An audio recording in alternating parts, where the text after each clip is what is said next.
ஒரு சிறிய நகரம். அங்கே அருண் என்ற இளைஞன் தனியாக வாழ்ந்தான்.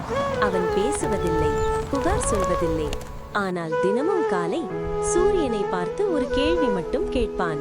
இங்கொரு நாள் நான் என்ன ஆகப் போகிறேன்? வேலை இல்லை, நண்பர்கள் இல்லை.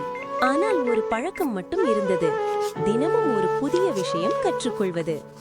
யாரும் பார்க்காத நேரத்தில் ஒரு பழைய நோட்டில் அவன் கனவுகளை எழுதுவான். ஒரு நாள் நான் பயனுள்ள மனிதனாக மாற வேண்டும். நாட்கள் சென்றன. யாரும் கைத்தட்டவில்லை, யாரும் ஊக்கம் சொல்லவில்லை. ஆனால் அருண் நிற்கவில்லை. ஒரு நாள் அவன் கற்றது மற்றவருக்கு உதவியாக மாறியது. இன்னொரு நாள் அவன் அமைதி மற்றவருக்கு நம்பிக்கையாக மாறியது. அப்போதுதான் உலகம் கவனித்தது. இவன் தனியாக இல்லை, இவன் தன்னையே உருவாக்கிக் கொண்டிருக்கிறான். சில நேரம் வெற்றி என்பது கூட்டத்தில் கிடைப்பதில்லை, தனிமையில் உருவாகிறது.